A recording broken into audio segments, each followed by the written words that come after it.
ਸਮੂਹ ਦਰਸ਼ਕਾਂ ਦਾ ਪ੍ਰੋਗਰਾਮ ਆਵਾਜ਼ੇ ਪੰਜਾਬ 'ਚ ਚੈਨਲ ਪੰਜਾਬੀ ਗਲੋਬਲ ਪੰਜਾਬ 'ਤੇ ਸਵਾਗਤ ਹੈ।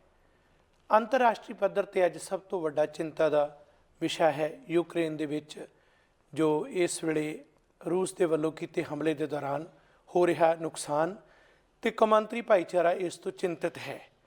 ਦਰਅਸਲ ਇਸ ਦਾ ਲੰਮਾ ਇਤਿਹਾਸ ਹੈ। ਕੀ ਕਾਰਨ ਹੈ ਕਿ ਰੂਸ ਯੂਕਰੇਨ 'ਤੇ ਹਮਲਾ ਕਰ ਰਿਹਾ ਹੈ?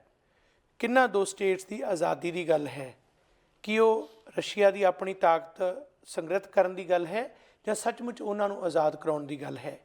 ਕਿ ਇਹੋ ਜਿਹਾ ਅੱਜ ਦੇ ਸਮੇਂ ਤੀਜੇ ਯੁੱਧ ਦੇ ਵੱਲ ਜਾ ਰਿਹਾ ਹਾਲਾਤ ਉਹ ਖਤਰਨਾਕ ਦੌਰ ਦੇ ਵਿੱਚ ਸਾਰੇ ਸਮੁੱਚੇ ਸੰਸਾਰ ਨੂੰ ਤਾਂ ਨਹੀਂ ਲਿਜਾ ਰਿਹਾ? ਇਸ ਮੌਕੇ 'ਤੇ ਕੌਮਾਂਤਰੀ ਭਾਈਚਾਰੇ ਦਾ ਕੀ ਫਰਜ਼ ਬਣਦਾ ਹੈ? ਖਾਸ ਕਰਕੇ ਇਸੇ ਦੇ ਵਿੱਚ ਸਰਬੱਤ ਦਾ ਭਲਾ ਮੰਗਣ ਵਾਲੀ ਸਿੱਖ ਕੌਮ, ਜਿਵੇਂ ਕਿ ਸਿੱਖ ਕੌਮ ਦੀਆਂ ਸੰਸਥਾਵਾਂ ਖਾਲਸਾ ਏਡ ਤੋਂ ਲੈ ਕੇ ਵੱਖ-ਵੱਖ ਜਥੇਬੰਦੀਆਂ, ਕੀ ਉਹ ਰੋਲ ਨਿਭਾ ਰਹੀਆਂ ਨੇ ਉਹ ਸਹੀ ਹੈ? ਕਿ ਜੋ ਭਾਰਤ ਸਮੇਤ ਵੱਖ-ਵੱਖ ਦੇਸ਼ਾਂ ਦੇ ਵਿਦਿਆਰਥੀ ਜਾਂ ਹੋਰ ਉੱਥੇ ਰਹਿ ਰਹੇ ਨੇ ਕਿ ਸੱਚਮੁੱਚ ਇਹ ਮੁਲਕ ਉਹਨਾਂ ਦੀ ਬਚਾਓ ਲਈ ਕਾਰਜ ਕਰ ਰਹੇ ਨੇ? ਕਿ ਇਸ ਵੇਲੇ ਅਮਰੀਕਾ ਤੇ ਉਹਦੇ ਸਾਥੀ ਜਾਂ ਯੂਰਪ ਦੇ ਉਹ ਮੁਲਕ ਜਿਨ੍ਹਾਂ ਨੇ ਯੂਕਰੇਨ ਦੇ ਨਾਲ ਖੜ ਕੇ ਰੂਸ ਦੇ ਖਿਲਾਫ ਪਾਬੰਦੀਆਂ ਲਾਈਆਂ, ਕੀ ਇਹ ਕਦਮ ਸੱਚਮੁੱਚ ਇਸ ਜੰਗੀ ਹਾਲਾਤ ਨੂੰ ਕਾਬੂ ਕਰ ਸਕੇਗਾ? ਕਿ ਇਸ ਗੱਲ ਦੇ ਲਈ ਯਕੀਨਨ ਤੌਰ 'ਤੇ ਅਸੀਂ ਕਹਿ ਸਕਦੇ ਹਾਂ ਕਿ ਇਸ ਸਾਰੀ ਕਹਾਣੀ ਨੂੰ ਟਾਲਣ ਦੇ ਵਿੱਚ UNO ਸੰਯੁਕਤ ਰਾਸ਼ਟਰ ਕੋਈ ਸਫਲ ਹੋਏਗਾ? ਸੋ ਇਹ ਚਿੰਤਾਜਨਕ ਵਿਸ਼ੇ, ਇਹਨਾਂ ਬਾਰੇ ਵਿਚਾਰ ਕਰਨ ਲਈ ਅੱਜ ਸਟੂਡੀਓ 'ਚ ਇਕੱਤਰ ਹਾਂ, ਜਿੱਥੇ ਸਾਡੇ ਨਾਲ ਮੌਜੂਦ ਨੇ ਉੱਘੇ ਪੱਤਰਕਾਰ ਗੁਰਪ੍ਰੀਤ ਸਿੰਘ ਜੀ, ਜੋ ਇਸ ਵਿਸ਼ੇ 'ਤੇ ਗੱਲਬਾਤ ਕਰਨਗੇ। ਜੀ ਆਇਆਂ ਨੂੰ ਗੁਰਪ੍ਰੀਤ ਸਿੰਘ, ਸਵਾਗਤ ਹੈ ਤੁਹਾਡਾ। ਬਹੁਤ ਸ਼ੁਕਰੀਆ ਗੁਰਦਰ ਸਿੰਘ ਜੀ, ਧੰਨਵਾਦ।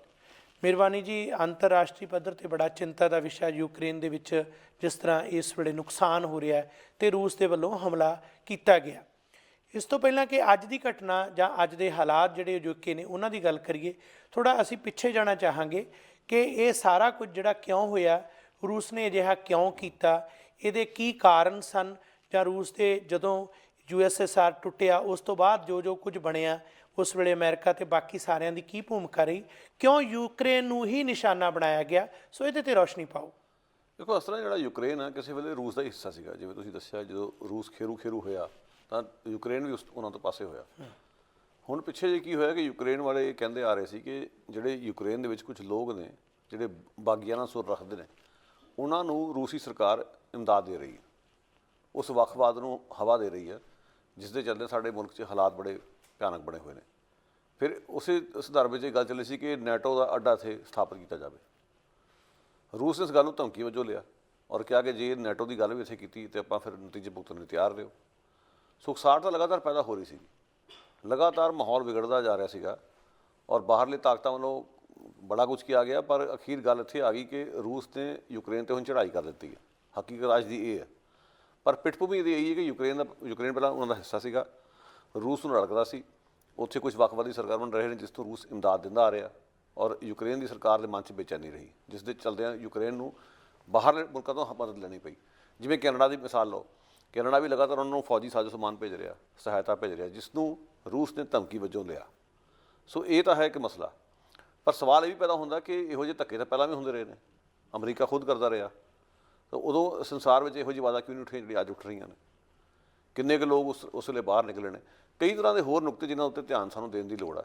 ਪਰ ਹਕੀਕਤ ਇਹ ਕਿ ਜੋ ਇੱਕ ਯੂਕਰੇਨ ਇੱਕ ਗਰੀਬ, ਇੱਕ ਮਾੜਾ ਦੇਸ਼ ਹੈ, ਜਿਸ ਦੀ ਅੱਜ ਕਿਸਮਤ ਜਿਹੜੀ ਹੈ ਕਾਫੀ, ਉਹਨੂੰ ਕਹਿ ਸਕਦੇ ਹਾਂ ਕਿ ਉੱਥੇ ਵੇਖ ਲਓ ਕਿ ਲੋਕਾਂ ਨੂੰ ਆਪ ਜਾ ਕੇ ਹੱਥੀਂ ਹਥਿਆਰ ਚੁੱਕ ਕੇ ਲੜਾਈਆਂ ਲੜਨੀਆਂ ਪੈ ਰਹੀਆਂ। 18,000 ਬੰਦੂਕਾਂ ਕੀਵ ਇਲਾਕੇ 'ਚ ਵੰਡੀਆਂ ਗਈਆਂ। ਲੋਕਾਂ ਨੂੰ ਇਹ ਕਿਹਾ ਗਿਆ ਕਿ ਜਿਹੜੇ ਤੁਸੀਂ ਉਹ ਕਾਕਟੇਲ ਬੰਬ ਨੇ ਉਹ ਬਣਾ ਕੇ ਆਪਣਾ ਬਚਾਓ ਕਰੋ। ਅੱਜ ਇਹ ਹਾਲਾਤ ਬਣੇ ਹੋਏ ਨੇ।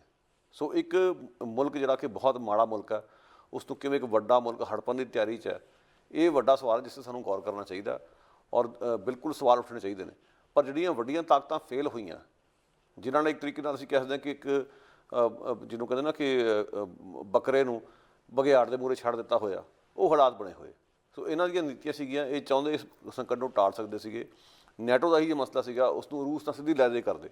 ਇੱਕ ਛੋਟਾ ਮੁਲਕ ਖਾਮਖਾ ਬਲੀ ਦੇ ਬੂਥੇ ਦਿੱਤਾ ਗਿਆ, ਇਹ ਬਹੁਤ ਮਾੜੀ ਗੱਲ ਹੋਈ ਹੈ।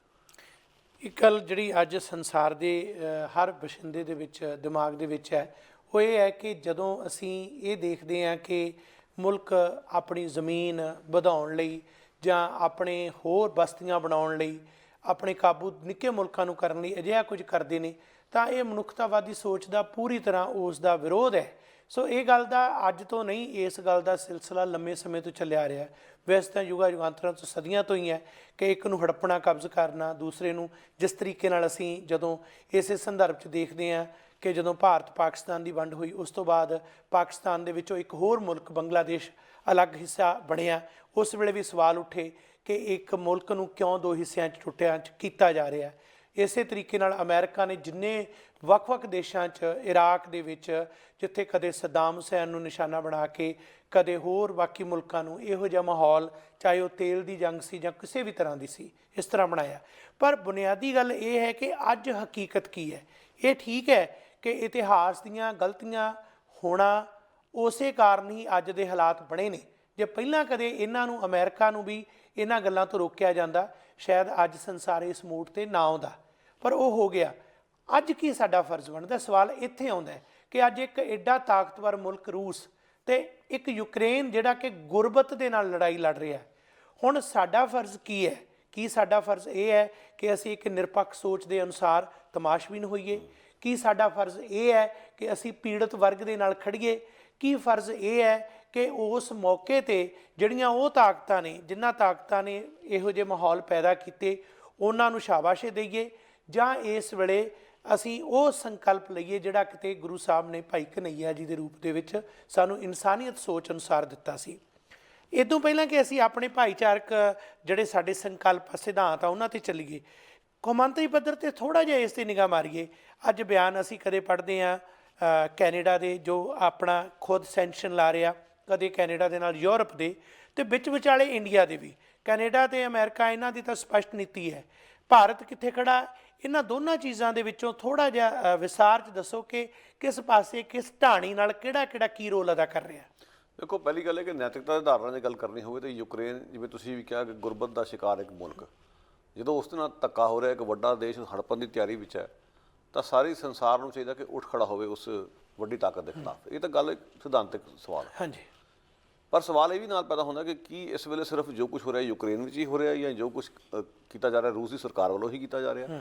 ਕਿ ਇਸ ਵੇਲੇ ਜਦੋਂ ਅਸੀਂ ਗੱਲਬਾਤ ਕਰ ਰਹੇ ਹਾਂ ਕਿ ਇਹ ਸੱਚਾਈ ਨਹੀਂ ਕਿ ਫਲਸਤੀਨ ਨਾਲ ਵੀ ਧੱਕਾ ਹੋ ਰਿਹਾ, ਇਜ਼ਰਾਈਲ ਲਗਾਤਾਰ ਧੱਕਾ ਕਰ ਰਿਹਾ।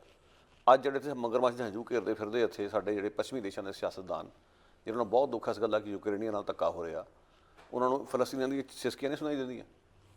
ਮਿਸਾਲ ਦੇ ਤੌਰ 'ਤੇ BC ਦੇ ਵਿੱਚ ਸਾਡੇ ਜਿਹੜੇ ਇੱਥੋਂ ਦੇ BC ਦੀ NDP ਸਰਕਾਰ ਦੀ ਮੈਂ ਗੱਲ ਕਰਦਾ, ਉਹਨਾਂ ਨੇ ਹੁਣ ਫਰਮਾਨ ਜਾਰੀ ਕੀਤਾ ਜੀ ਕਿ ਜਿਹੜੀ ਰੂਸੀ ਸ਼ਰਾਬ ਹੈ ਉਸ 'ਤੇ ਅਸੀਂ ਰੋਕ ਲਾ ਰਹੇ ਹਾਂ। ਜਮ ਲਾਓ।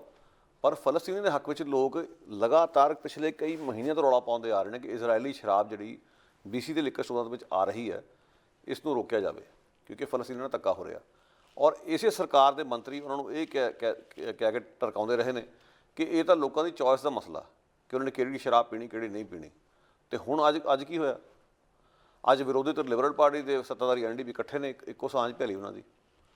ਔਰ ਇਹ ਵੀ ਸਵਾਲ ਉੱਠਣੇ ਕਿ ਕੀ ਯੂਕਰੇਨੀ ਲੋਕ ਇਸ ਕਰਕੇ ਤੁਹਾਨੂੰ ਉਹਨਾਂ ਦਾ ਦੁੱਖ ਨਜ਼ਰ ਆ ਰਿਹਾ ਕਿਉਂਕਿ ਉਹ ਗੋਰੇ ਨੇ, ਯੂਰਪੀ ਨੇ? ਕੀ ਤੁਹਾਨੂੰ ਫਲਸਤੀਨੀਆਂ ਦੀ ਸਿਸਕੀ ਤਾਂ ਨਹੀਂ ਸੁਣਦੀਆਂ ਕਿਉਂਕਿ ਉਹ ਦੂਜੇ ਭਾਈਚਾਰੇ ਦੇ ਲੋਕ ਨੇ? ਸੋ ਨਸਲਵਾਦ ਦਾ ਪ੍ਰਸ਼ਨ ਵੀ ਉੱਠ ਰਿਹਾ, ਉੱਠਣਾ ਵੀ ਚਾਹੀਦਾ। ਔਰ ਰਹੀ ਗੱਲ ਇੰਡੀਆ ਦੀ, ਇੰਡੀਆ ਨੇ ਜਿਹੜਾ ਸਟੈਂਡ ਲਿਆ, ਜਿਹੜਾ ਪੈਂਤੜਾ ਵਿੱਚ ਵਿਚਾਲੇ ਦਾ ਰਸਤਾ, ਉਹਦਾ ਕਾਰਨ ਹੈ ਮਜਬੂਰੀਆਂ ਨੇ ਇੰਡੀਆ ਦੀਆਂ। ਇੱਕ ਤਾਂ ਰੂਸ ਤੋਂ ਲਿਆ ਬਹੁਤ ਕੁਝ ਹੋਇਆ, ਦੂਜਾ ਇਹ ਵੀ ਸੱਚਾਈ ਹੈ ਕਿ ਜੇ ਅੱਜ ਮੋਦੀ ਮੂੰਹ ਚੱਕ ਕੇ ਕਹਿ ਦੇਵੇ ਕਿ ਮੈਂ ਅੱਜ ਖੜਾ ਰਸ਼ੀਆ ਦੇ ਨਾਲ, ਤਾਂ ਫਿਰ ਵੇਖੋ ਬਣਦਾ ਕੀ ਆ। ਫਿਰ ਚੀਨ ਕਹੂਗਾ ਠੀਕ ਹੈ, ਫਿਰ ਅਸੀਂ ਵੀ ਆਪਣੀ ਜਿਹੜੀ ਟੈਰੀਟਰੀ ਤੁਸੀਂ ਮੱਲੀ ਹੋਈ ਅਸੀਂ ਉਹ ਵੀ ਲਵਾਂਗੇ, ਉਹਨਾਂ ਨੂੰ ਵੀ ਮੌਕਾ ਮਿਲੂਗਾ।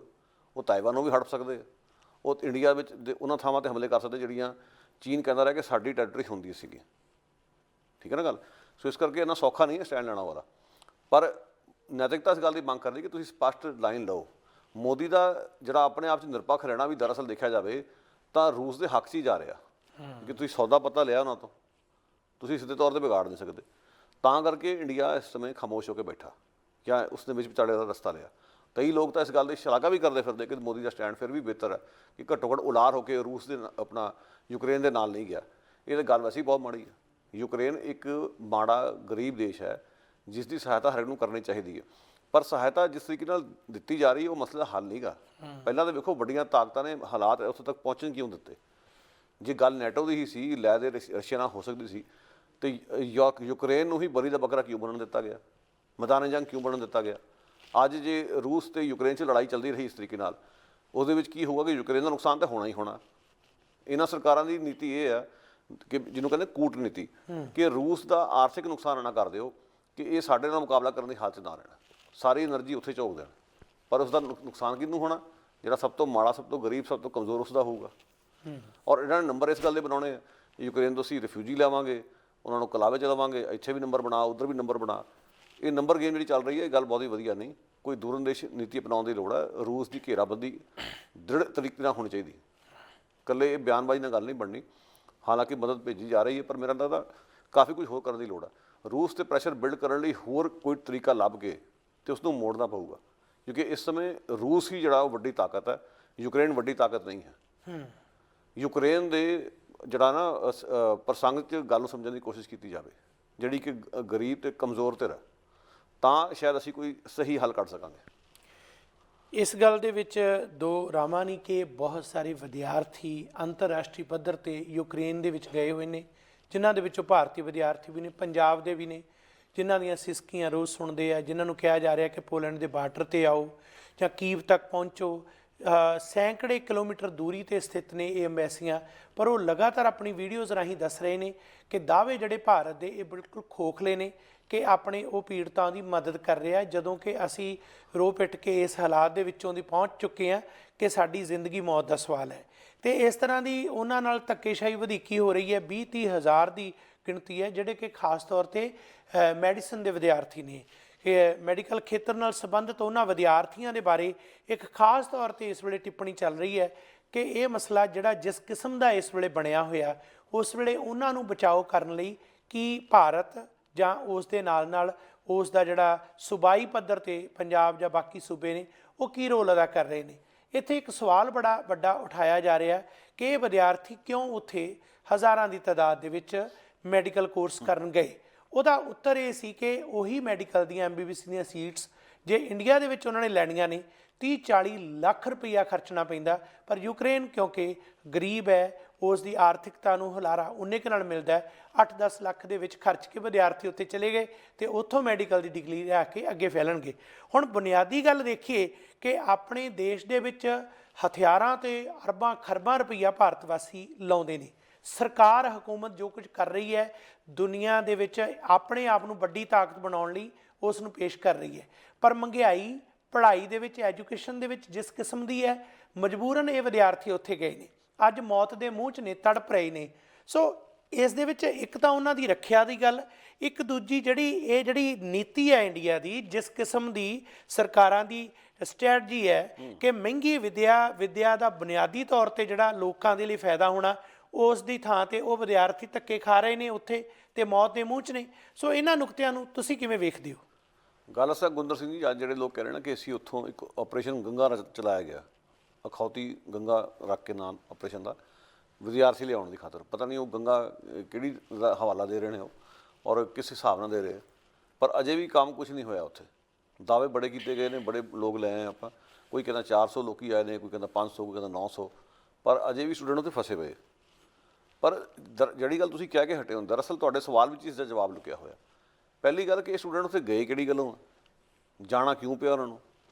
ਜਿਹੜੀ ਸਰਕਾਰ ਦੇ ਬਾਰੇ ਅਸੀਂ ਕਹਿ ਰਹੇ ਕਿ ਉਹ ਲਿਆਉਣ 'ਚ ਫੇਲ ਹੋਈ ਆ, ਜਿਹੜੀ ਸਰਕਾਰ ਨੇ ਹਾਲਾਤ ਇਹੋ ਜਿਹੇ ਪੈਦਾ ਕਰਦੇ ਕਿ ਸਟੂਡੈਂਟਾਂ ਨੂੰ ਇੱਕ ਗਰੀਬ ਦੇਸ਼ 'ਚ ਜਾ ਕੇ ਪੜ੍ਹਨਾ ਪੈ ਰਿਹਾ ਹੋਵੇ, ਸੋ ਸਰਕਾਰ ਦੇ ਪੱਲੇ ਕੀ ਹਾਲਾਤ ਤੇ ਇਹ ਨੇ। ਮੇਰੇ ਕੋਲ ਡਾਟਾ ਪਿਆ ਫੋਨ 'ਚ ਵੀ, 2015 ਤੋਂ ਲੈ ਕੇ 2020 ਤੱਕ ਕੈਨੇਡਾ ਵਿੱਚ ਸਭ ਤੋਂ ਵੱਧ ਆਮਦ ਜੇ ਕਿਸੇ ਦੀ ਹੋ ਰਹੀ ਹੈ, ਕਿਸੇ ਬਾਹਰਲੇ ਮੁਲਕ ਦੇ ਕਿਸੇ ਵਸਨੀਕ ਦੀ, ਤੇ ਉਹ ਹੈ ਭਾਰਤ ਦੇ ਵਸਨੀਕ ਦੀ। ਭਾਰਤ ਤੋਂ ਸਭ ਤੋਂ ਵੱਧ ਤਾਦਾਦ 'ਚ ਲੋਕ ਇੱਥੇ ਆ ਰਹੇ ਨੇ, ਲਗਾਤਾਰ ਉਹਨਾਂ ਦੀ ਗਿਣਤੀ ਉੱਪਰ ਨੂੰ ਚੜ੍ਹਦੀ ਜਾ ਰਹੀ ਹੈ।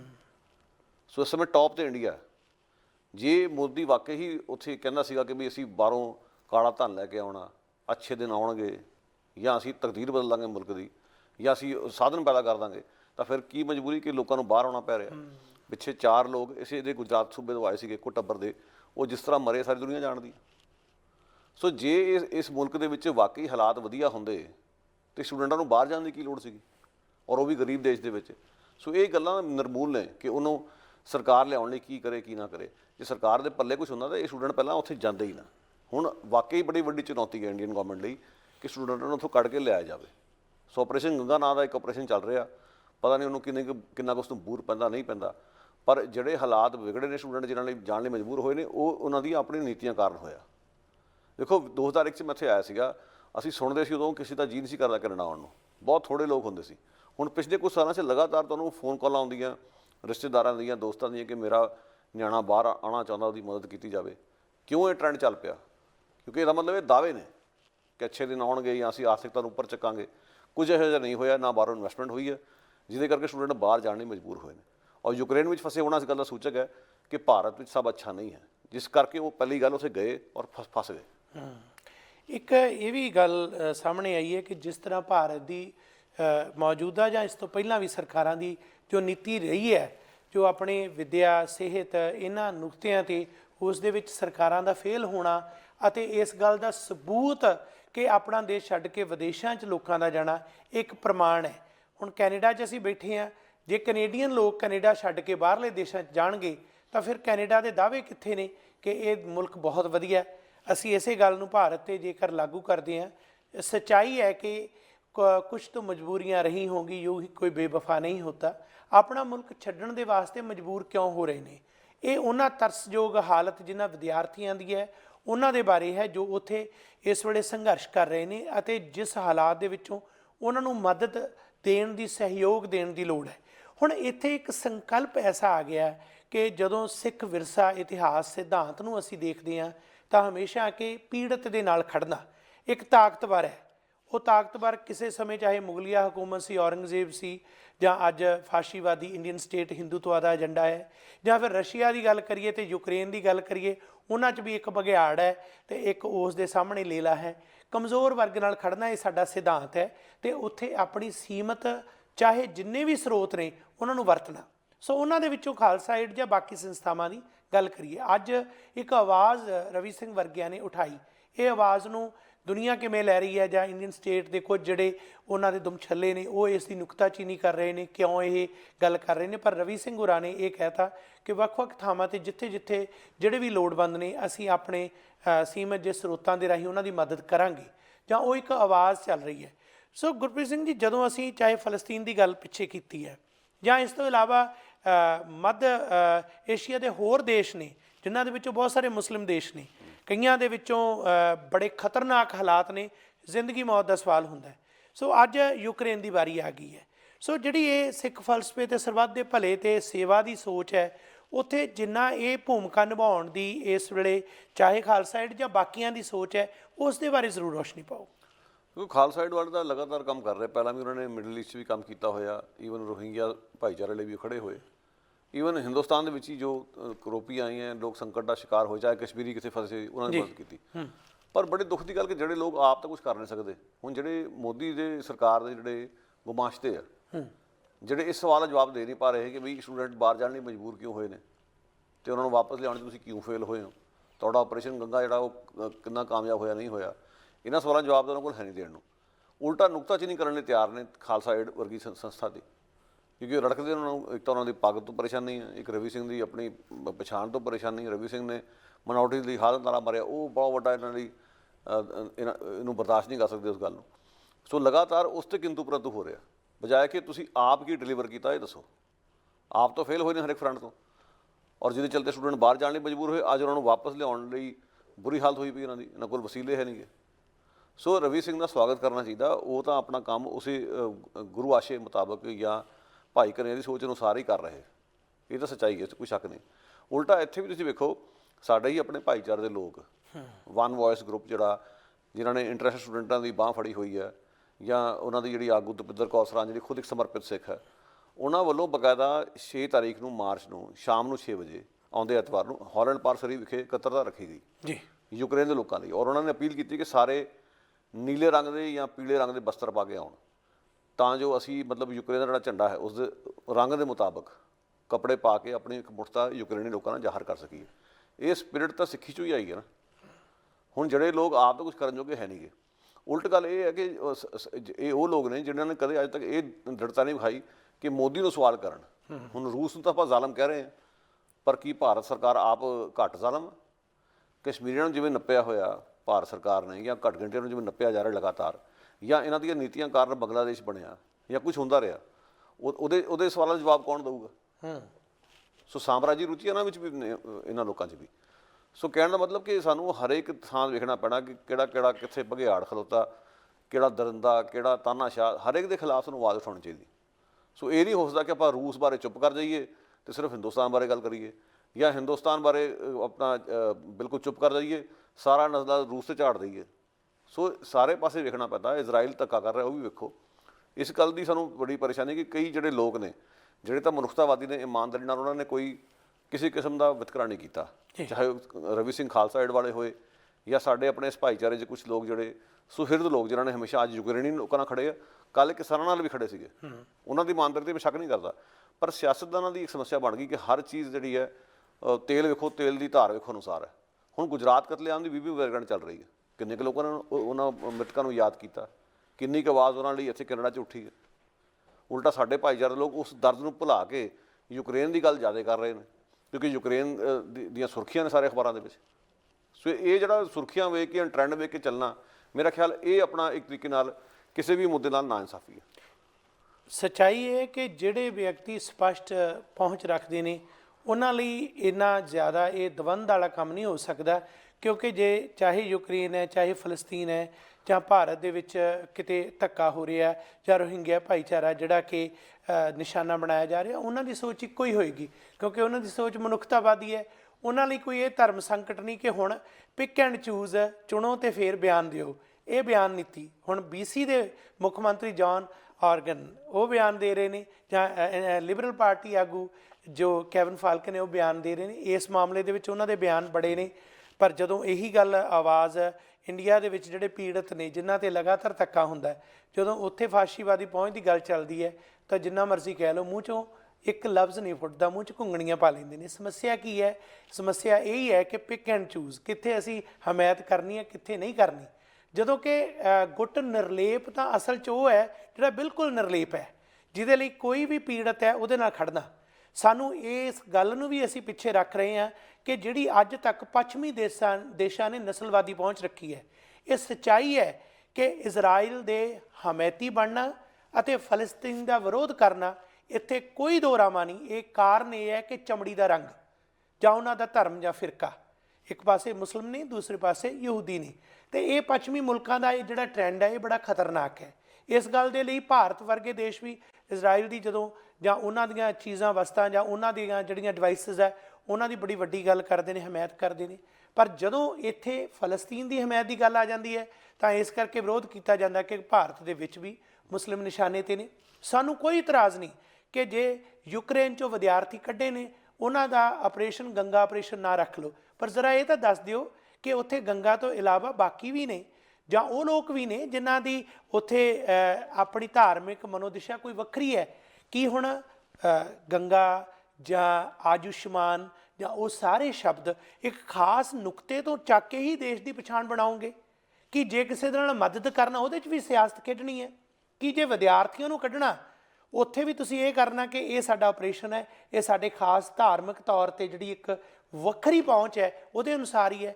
ਸੋ ਇਹਦਾ ਮਤਲਬ ਇਹ ਹੈ ਕਿ ਤੁਸੀਂ ਜੋ ਦੇਸ਼ ਦੀ ਅਸਲ ਸੰਵਿਧਾਨ ਦੀ ਸੋਚ ਹੈ ਉਸ ਨੂੰ ਕਦੋਂ ਦਾ ਖਤਮ ਕਰ ਦਿੱਤਾ। ਅੱਜ ਜਦੋਂ ਅਸੀਂ ਇਹ ਗੱਲ ਕਰ ਰਹੇ ਹਾਂ, ਠੀਕ ਹੈ ਕਿ ਗੰਗਾ ਦਾ ਸਤਿਕਾਰ, ਅਸੀਂ ਸਾਡਾ ਇੱਕ ਪਾਣੀ ਦਾ ਉਹ ਸਰੋਤ ਹੈ ਜਿਸ ਦਾ ਸਤਿਕਾਰ ਹੈ, ਪੰਜਾਬ ਦੀ ਧਰਤੀ ਹੈ, ਅਸੀਂ ਤਾਂ ਮਾਣ ਕਰਦੇ ਹਾਂ। ਪਰ ਖਾਸ ਨੁਕਤੇ ਦੇ ਕਾਰਨ, ਖਾਸ ਸਮੇਂ, ਖਾਸ ਪਹੁੰਚ ਦੇ ਨਾਲ ਕੌਮਾਂਤਰੀ ਭਾਈਚਾਰੇ ਨੂੰ ਇਹ ਦੱਸਣਾ ਕਿ ਇਹ ਆਪਰੇਸ਼ਨ ਦਾ ਨਾਂ ਇਸ ਕਰਕੇ ਰੱਖਿਆ ਤਾਂ ਕਿ ਉਹ ਇੱਕ ਸਟ੍ਰੈਟਜੀ ਲਾਗੂ ਕੀਤੀ ਜਾਂਦੀ ਹੈ। ਇਹਦੇ 'ਤੇ ਬਹੁਤ ਸਾਰੇ ਸਵਾਲ ਉੱਠ ਰਹੇ ਨੇ ਅਤੇ ਲੋਕਾਂ ਦੇ ਜਾਇਜ਼ ਵੀ ਸਵਾਲ ਨੇ। ਇਹਦੇ ਬਾਰੇ ਕੀ ਸੋਚਦੇ ਹੋ? ਦੇਖੋ, ਜਿਹੜੀ ਹਿੰਦੂਤਵਾ ਦੀ ਸੋਚ ਹੈ ਉਸ ਦਾ ਪ੍ਰਗਟਾਵਾ, ਉਹਦੇ ਲੱਛਣ ਹੀ ਨੇ। ਉਹਨਾਂ ਤੋਂ ਇਸੇ ਕਿਸਮ ਦੀ ਆਸ ਕੀਤੀ ਜਾ ਸਕਦੀ, ਨਹੀਂ ਤਾਂ ਇਹੋ ਜਿਹੇ ਆਪਰੇਸ਼ਨ ਲਈ ਤਾਂ ਕੋਈ ਨਾਂ ਰੱਖਣ ਦੀ ਵੀ ਲੋੜ ਨਹੀਂ। ਸਿੱਧਾ ਕਹਿ ਦਿਓ ਰੈਸਕਿਊ ਮਿਸ਼ਨ, ਇਵੈਕੂਏਸ਼ਨ ਮਿਸ਼ਨ, ਕੋਈ ਸਧਾਰਨ ਜਿਹੇ ਨਾਂ ਰੱਖ ਲਓ ਜਿਹੜੇ ਆਮ ਵਰਤੇ ਜਾਣ ਵਾਲੇ ਨਾਂ। ਐਡਾ ਕਿਹੜਾ ਤੁਹਾਨੂੰ ਬਹੁਤ ਚਾਰ ਜਿਹੜਾ ਗੰਗਾ ਨਾਂ ਰੱਖ ਕੇ ਜੀ ਬਹੁਤ ਵੱਡੀ, ਕਿਉਂਕਿ ਯੂਪੀ ਦੀ ਇਲੈਕਸ਼ਨਾਂ ਵੀ ਚੱਲ ਰਹੀਆਂ। ਸੋ ਕਿਸੇ ਨਾ ਕਿਸੇ ਤਰੀਕੇ ਨਾਲ ਪੱਤਾ ਖੇਡਣ ਦੀ ਵੀ ਗੱਲ ਕਿ ਅਸੀਂ ਦੇਖੋ ਕਿ ਸਾਨੂੰ ਕਿੰਨਾ ਹਿੰਦੂਤਵ ਦਾ ਫਿਕਰ, ਆਪਣੀ ਹਿੰਦੂ ਆਇਡੈਂਟੀਟੀ, ਸਾਨੂੰ ਹਿੰਦੂ ਦੀ ਜਿਹੜੀ ਪਛਾਣ, ਇਸ ਨੂੰ ਅਸੀਂ ਕਿੰਨਾ ਅੰਤਰਰਾਸ਼ਟਰੀ ਪੱਧਰ ਤੱਕ ਲੈ ਕੇ ਜਾ ਸਕਦੇ ਹਾਂ। ਅੱਜ ਅਸੀਂ ਜੇ ਉਹਨਾਂ ਦੀ ਬਾਂਹ ਫੜ ਰਹੇ ਨੇ ਗੰਗਾ ਆਪਰੇਸ਼ਨ ਦੇ ਰਾਹੀਂ। ਪਹਿਲੀ ਗੱਲ, ਗੰਗਾ ਦਾ ਕਿੰਨਾ ਕੁ ਸਤਿਕਾਰ ਕਰਦੇ ਨੇ ਇਹਦੇ ਬਾਰੇ ਤਾਂ ਲੋਕਾਂ ਨੂੰ ਪਤਾ ਹੀ ਹੈ। ਜਿਹੜੀਆਂ ਲਾਸ਼ਾਂ ਜਿਸ ਤਰੀਕੇ ਨਾਲ ਠੇਲੀਆਂ ਗਈਆਂ ਉੱਥੇ, ਜਿਹੜੀਆਂ ਕੋਵਿਡ-19 ਦੇ ਦੌਰਾਨ ਇੰਨੀਆਂ ਮੌਤਾਂ ਹੋਈਆਂ, ਲਾਸ਼ਾਂ ਜਿਵੇਂ ਰੋੜੀਆਂ ਗਈਆਂ ਗੰਗਾ ਨਦੀ ਦੇ ਵਿੱਚ, ਇਹਨਾਂ ਲੋਕਾਂ ਵੱਲੋਂ ਇਹ ਕਿੰਨਾ ਗੰਗਾ ਦਾ ਸਤਿਕਾਰ ਕਰਦੇ। ਗੰਗਾ ਨਦੀ ਦੀ ਸਫਾਈ ਵਾਸਤੇ ਕੁਝ ਸਾਧਾਂ ਨੇ ਭੁੱਖ ਹੜਤਾਲਾਂ ਵੀ ਰੱਖੀਆਂ ਨੇ, ਮੋਦੀ ਨੂੰ ਪੁੱਛਣ ਲਈ ਕਿ ਤੁਸੀਂ ਕੀ ਕੀਤਾ ਅੱਜ ਤੱਕ। ਸੋ ਇਹ ਗੱਲਾਂ ਬਹੁਤ ਬੇਹੂਦੀਆਂ ਕਿਸਮ ਦੀਆਂ ਗੱਲਾਂ ਬਣੀਆਂ। ਗੰਗਾ ਨਦੀ ਹੋਈ, ਕੋਈ ਨਦੀ ਹੋਈ, ਨਦੀਆਂ ਦਾ ਪਾਣੀ ਹਮੇਸ਼ਾ ਸਾਫ਼ ਰਹਿਣਾ ਚਾਹੀਦਾ। ਉਸ ਮਾਮਲੇ 'ਚ ਫੇਲ ਹੋਏ ਆ। ਗੰਗਾ ਦਾ ਸਿਰਫ ਨਾਂ ਇਹਨਾਂ ਨੂੰ ਪਿਆਰਾ ਲੱਗਦਾ ਕਿਉਂਕਿ ਉਸ ਵਿੱਚ ਉਹਨਾਂ ਦੀ ਹਿੰਦੂਤਵਾ ਦੀ ਸੋਚ ਨੂੰ ਪੱਠੇ ਪੈਂਦੇ। ਸੋ ਇਹ ਇਹਨਾਂ ਦੀ ਸੀਮਤ ਜੀ ਸੋਚ ਹੈ। ਇਸ ਸਮੇਂ ਜਦੋਂ ਤੁਸੀਂ, ਤੁਹਾਡੇ ਲਈ ਇਹ ਸਿਰ ਧੜ ਦੀ ਬਾਜ਼ੀ ਬਣੀ ਹੋਈ ਕਿ ਅਸੀਂ ਆਪਣੇ ਲੋਕਾਂ ਨੂੰ ਉੱਥੋਂ ਕੱਢਣਾ, ਤਾਂ ਤੁਸੀਂ ਆਪਣੀ ਉਸ ਪਛਾਣ ਵਾਲੀ ਸਿਆਸਤ ਤੋਂ ਉੱਪਰ ਉੱਠ ਕੇ ਸੋਚੋ, ਕਿਉਂਕਿ ਸਾਰੇ ਮੁਲਕ ਦਾ ਮਸਲਾ ਇਕੱਲਾ ਤੁਹਾਡੇ ਫਿਰਕੇ ਦਾ ਮਸਲਾ ਨਹੀਂਗਾ, ਔਰ ਇਕੱਲਾ ਗੰਗਾ ਨਦੀ ਇਸ ਦਾ ਪ੍ਰਤੀਕ ਨਹੀਂ ਬਣ ਸਕਦੀ। ਸੋ ਇਹ ਗੱਲਾਂ ਸੋਚਣ ਵਾਲੀਆਂ। ਇਹਦਾ ਸਿਰਫ ਤੋਂ ਸਿਰਫ ਕਾਰਨ ਇਹ ਹੈ ਕਿ ਹਿੰਦੂਤਵਾ ਦਾ ਜਿਹੜਾ ਪੂਰਾ ਏਜੰਡਾ ਉਸ ਨੂੰ ਕਿਸੇ ਨਾ ਕਿਸੇ ਰੂਪ ਨਾਲ ਲਾਗੂ ਵੀ ਕੀਤਾ ਜਾਵੇ, ਅੰਤਰਰਾਸ਼ਟਰੀ ਪੱਧਰ 'ਤੇ ਵੀ ਔਰ ਲੋਕਲੀ ਵੀ ਇਸ ਦੀ ਗੱਲ ਇਲੈਕਸ਼ਨਾਂ ਸਮੇਂ ਕਰਕੇ ਵੋਟਾਂ ਬਟੋਰੀਆਂ ਜਾਣ। ਪਿੱਛੇ ਜੇ ਮੈਂਬਰ ਆਫ ਪਾਰਲੀਮੈਂਟ ਤੇ ਬੀਜੇਪੀ ਦੀ ਸਾਂਸਦ ਜਿਹੜੀ ਅਦਾਕਾਰਾ ਹਿਮਾ ਮਾਲਿਨੀ ਹੈ, ਉਹਦਾ ਬਿਆਨ ਬੜਾ ਚਰਚਾ ਦੇ ਵਿੱਚ ਆਇਆ ਜੀ। ਬਿਆਨ ਦਿੱਤਾ ਸਾਡੇ ਦੇਸ਼ ਦੇ ਮੁਖੀ ਪ੍ਰਧਾਨ ਮੰਤਰੀ ਮੋਦੀ ਜੀ, ਦੇਖੋ ਯੂਕਰੇਨ ਦੇ ਵਿੱਚ ਕਿੰਨਾ ਕੁਝ ਕਰ ਰਹੇ ਨੇ, ਤੇ ਖਾਸ ਤੌਰ ਤੇ ਯੂਪੀ ਦੀਆਂ ਇਲੈਕਸ਼ਨ ਦੇ ਪ੍ਰਚਾਰ ਦੇ ਦੌਰਾਨ ਇਸ ਮੁੱਦੇ ਨੂੰ ਉਭਾਰਿਆ ਗਿਆ ਕਿ ਹੁਣ ਇਹਦੀਆਂ ਵੀ ਜੇ ਉੱਥੇ ਵਿਦਿਆਰਥੀ ਚੀਕ ਚਿਹਾੜਾ ਪਾ ਰਹੇ ਨੇ, ਉਹਨਾਂ ਨੂੰ ਲੰਘਾਉਣ ਲਈ ਜਾਂ ਸੱਦਣ ਲਈ ਜੇ ਇੱਕ ਸਰਕਾਰਾਂ ਦਾ ਜੋ ਦੇਸ਼ ਦਾ ਰਾਸ਼ਟਰ ਦਾ ਫਰਜ਼ ਬਣਦਾ ਉਹਨੂੰ ਵੀ ਵੋਟਾਂ ਦੇ ਹੱਕ 'ਚ ਭੁਗਤਾ ਲਓ। ਹਰ ਤਰੀਕਾ ਵਰਤਣਾ, ਜੋ ਢੰਗ ਵੀ ਹੈ, ਚਾਹੇ ਨਾਮ ਰੱਖਣਾ ਹੈ, ਚਾਹੇ ਪ੍ਰਚਾਰ ਕਰਨਾ ਹੈ, ਜੋ ਪਹੁੰਚ ਹੈ, ਪਰ ਇਸ ਪਹੁੰਚ ਤੇ ਇਸ ਪ੍ਰਚਾਰ ਦਾ ਜਿਹੜਾ ਮਕਸਦ ਕੀ ਮਨੁੱਖਤਾਵਾਦੀ ਹੈ। ਬਹੁਤ ਇਹ ਖਤਰਨਾਕ ਜਿਹੜਾ ਮਾਹੌਲ ਬਣ ਚੁੱਕਿਆ। ਲੋਕਾਂ ਦੇ ਅੰਦਰ ਇਸ ਗੱਲ ਦੇ ਬੜੇ ਸਵਾਲ ਵੀ ਨੇ, ਤੇ ਇਸ ਤਰ੍ਹਾਂ ਦਾ ਜਿਹੜਾ ਪ੍ਰਚਾਰ ਹੈ ਉਹ ਉਹਨਾਂ ਦਾ ਕੁਝ ਸਵਾਰੇਗਾ ਨਹੀਂ। ਜੇ ਸਵਾਰਨਾ ਤਾਂ ਫਿਰ ਸੱਚਮੁੱਚ ਜਿਹੜੇ ਉੱਥੇ ਪੀੜਤ ਨੇ ਉਹਨਾਂ ਨਾਲ ਖੜਨਾ ਪਏਗਾ। ਜਿਵੇਂ ਪਹਿਲਾਂ ਜ਼ਿਕਰ ਕੀਤਾ ਕਿ ਆਮ ਜਿਹੜੇ ਉੱਥੋਂ ਦੇ ਨੌਜਵਾਨ ਨੇ, ਬੱਚੀਆਂ ਕੁੜੀਆਂ ਜਿਹੜੀਆਂ ਕਿ ਨੌਜਵਾਨੀ ਦੇ ਵਿੱਚ ਨੇ, ਉਹਨਾਂ ਨੇ ਆਪਣੇ ਹੱਥਾਂ 'ਚ ਰਾਈਫਲਾਂ ਚੱਕੀਆਂ ਨੇ, ਮਸ਼ੀਨ ਗੰਨਾਂ ਚੱਕੀਆਂ ਨੇ। ਉਹਨਾਂ ਤਾਂ ਚੱਕੀਆਂ ਕਿਉਂਕਿ ਉੱਥੇ ਗਰੀਬ ਮੁਲਕ ਦੇ ਕੋਲ ਆਪਣੀ ਫੌਜ ਨਹੀਂ ਹੈ ਬਚਾਅ ਲਈ, ਤੇ ਉਹ ਸੜਕਾਂ 'ਤੇ ਨੇ। ਨਿੱਕੇ ਨਿੱਕੇ ਬੱਚੇ, ਈਵਨ ਜਿਹੜੇ ਹੈਂਡੀਕੈਪ ਨੇ, ਜਿਨ੍ਹਾਂ ਦੀਆਂ ਲੱਤਾਂ ਹੈ ਨਹੀਂ, ਉਹ ਵੀ ਆਪਣੇ ਘਰ ਦੇ ਬਾਹਰ ਉਹ ਹਥਿਆਰ ਲੈ ਕੇ ਖੜੇ ਨੇ। ਇਸ ਮੌਕੇ 'ਤੇ ਇਹ ਸੋਚ ਹੈ। ਇਹਦੇ ਦੌਰਾਨ ਇੱਕ ਬਿਆਨ ਹੋਰ ਬੜਾ ਚਰਚਾ ਦੇ ਵਿੱਚ ਹੈ। ਉਹ ਬਿਆਨ ਇਹ ਆਇਆ ਪੰਜਾਬ ਦੇ ਵਿੱਚੋਂ ਸ਼੍ਰੋਮਣੀ ਅਕਾਲੀ ਦਲ ਅੰਮ੍ਰਿਤਸਰ ਦੇ ਪ੍ਰਧਾਨ ਸਿਮਰਨਜੀਤ ਸਿੰਘ ਮਾਨ ਨੇ। ਉਹ ਬਿਆਨ ਇਹ ਦਿੱਤਾ ਹੈ, ਉਸ ਬਿਆਨ ਨੂੰ ਵੱਖ-ਵੱਖ ਨੁਕਤਿਆਂ ਤੋਂ ਵੀ ਦੇਖਿਆ ਗਿਆ। ਉਹਨੇ ਕਿਹਾ ਕਿ ਜਿਹੜੇ ਯੂਕਰੇਨ ਵਿਦਿਆਰਥੀ ਗਏ ਨੇ, ਇਸ ਵੇਲੇ ਉੱਥੇ ਨੇ, ਉਹ ਵਿਦਿਆਰਥੀ ਜਦੋਂ ਯੂਕਰੇਨ ਇਸ ਵੇਲੇ ਇਹ ਸੰਕਟ ਦੇ ਵਿੱਚ ਘਿਰਿਆ ਹੋਇਆ, ਜਦੋਂ ਉੱਥੇ ਦੇਸ਼ 'ਤੇ ਹਮਲਾ ਹੋ ਰਿਹਾ, ਇਹ ਮੁਲਕ ਰੋਜ਼ੀ ਰੋਟੀ ਦੇ ਵਾਸਤੇ ਉਹਨਾਂ ਨੂੰ ਜਾਂ ਵਿੱਦਿਆ ਦੇ ਵਾਸਤੇ ਉਹ ਸਰੋਤ ਦੇ ਰਿਹਾ, ਉੱਥੇ ਨੇ। ਤੇ ਉਹਨਾਂ ਨੂੰ ਚਾਹੀਦਾ ਇਹ ਹੈ ਕਿ ਇੱਥੇ ਜੇਕਰ ਉਹ ਹਥਿਆਰ ਉੱਥੋਂ ਦੇ ਬਸ਼ਿੰਦੇ ਲੈ ਕੇ ਲੜ ਰਹੇ ਨੇ, ਲੜਨ। ਇਹਨੂੰ ਦੋ ਨੁਕਤਿਆਂ ਤੋਂ ਦੇਖਿਆ ਗਿਆ। ਕੁਝ ਨੇ ਇਸ ਦੀ ਗੱਲ ਦੀ ਆਲੋਚਨਾ ਵੀ ਕੀਤੀ ਕਿ ਇਹ ਗਲਤ ਹੈ, ਕੁਝ ਨੇ ਕਿਹਾ ਕਿ ਇਸ ਵੇਲੇ ਕਿਉਂਕਿ ਉਹ ਉੱਥੇ ਆਪਣੀ ਹਿਫਾਜ਼ਤ ਵੀ ਕਰਨ ਵਾਸਤੇ ਜੇਕਰ ਉਹ ਹਥਿਆਰ ਚੱਕਦੇ ਨੇ ਜਾਂ ਮੁਲਕ ਦੇ ਉਸ ਬਚਾਓ ਲਈ ਕਰਦੇ ਨੇ, ਤਾਂ ਕੰਪੈਰੀਟਿਵ ਤੌਰ 'ਤੇ ਇਹ ਕਹਿ ਰਿਹਾ ਕਿ ਅੱਜ ਕੈਨੇਡਾ 'ਚ ਅਸੀਂ ਬੈਠੇ ਹਾਂ, ਜੇ ਕਿਸੇ ਹੋਰ ਮੁਲਕ ਦਾ, ਚਾਹੇ ਉਹ ਭਾਰਤੀ ਹੈ ਚਾਹੇ ਕੋਈ ਵੀ ਹੈ, ਉੱਥੇ ਕਿਸੇ ਨਾ ਕਿਸੇ ਤਰੀਕੇ ਨਾਲ ਕੋਈ ਜੰਗ ਛਿੜਦਾ ਤਾਂ ਉਸ ਵੇਲੇ ਕੀ ਸਾਡੀ ਬੁਨਿਆਦੀ ਤੌਰ 'ਤੇ ਪਛਾਣ ਇਹ ਹੈ ਕਿ ਸਾਡਾ ਮੂਲ ਭਾਰਤ ਵਾਸੀ ਹੈ, ਅਸੀਂ ਉੱਥੇ ਖੜਨਾ, ਜਾਂ ਫਿਰ ਅਸੀਂ ਕੈਨੇਡਾ ਜਾਂ ਜਿੱਥੇ ਅਸੀਂ ਰਹਿ ਰਹੇ ਹਾਂ, ਜਿੱਥੇ ਆਪਣੇ ਬੱਚੇ ਪਾਲ ਰਹੇ ਹਾਂ, ਰੋਜ਼ੀ ਰੋਟੀ ਕਮਾ ਰਹੇ ਹਾਂ, ਉੱਥੇ ਨਾਲ ਖੜਨਾ। ਜਾਂ ਫਿਰ ਉਸ ਤੋਂ ਵੀ ਵੱਡਾ ਇੱਕ ਸਿਧਾਂਤ ਹੈ ਕਿ ਅਸੀਂ ਖੜਨਾ ਸੱਚ ਨਾਲ, ਮਨੁੱਖਤਾ ਨਾਲ, ਇਨਸਾਨੀਅਤ ਨਾਲ ਤੇ ਪੀੜਤ ਵਰਗ ਨਾਲ। ਇਹਨਾਂ ਤਿੰਨਾਂ ਨੁਕਤਿਆਂ ਤੋਂ ਜਦੋਂ ਅਸੀਂ ਦੇਖਦੇ ਹਾਂ ਇਸ ਬਿਆਨ ਨੂੰ ਖਾਸ ਤੌਰ 'ਤੇ ਓਵਰਆਲ ਸਾਡੀ ਜਿਹੜੀ ਸੋਚ ਹੈ ਕਿਸ ਪਾਸੇ ਵੱਲ ਨੂੰ ਸੰਕੇਤ ਕਰਦੀ ਹੈ। ਦੇਖੋ, ਮਾਨ ਸਾਹਿਬ ਦੀ ਪੋਲਿਟਿਕਸ ਹਮੇਸ਼ਾ ਇੱਦਾਂ ਦੀ ਰਹੀ ਹੈ। ਉਹਨਾਂ ਨੇ ਇੱਕ ਵੱਖਰੇ ਕਿਸਮ ਦਾ ਬਿਆਨ ਹਮੇਸ਼ਾ ਦਿੱਤਾ ਕਿ ਉਹਨਾਂ ਦੀ ਸਿਆਸਤ ਬਿਲਕੁਲ ਵੱਖਰੇ ਤਰਜ਼ ਦੀ ਹੈ। ਸੋ ਉਸ ਨੁਕਤੇ ਜਿਹੜੀ ਉਹ ਗੱਲ ਕਹਿ ਰਹੇ ਨੇ, ਉਹ ਗੱਲ ਤਾਂ ਇੱਕ ਸਿਧਾਂਤਕ ਤੌਰ 'ਤੇ ਕੋਈ ਵਿਅਕਤੀ ਵੀ ਸਮਝੂਗਾ ਇਸ ਗੱਲ ਨੂੰ ਕਿ ਮਾੜੀ ਧਿਰ ਦੇ ਨਾਲ ਖੜਨਾ ਇੱਕ ਤੁਹਾਡਾ ਇਖਲਾਕੀ ਫਰਜ਼ ਹੈ।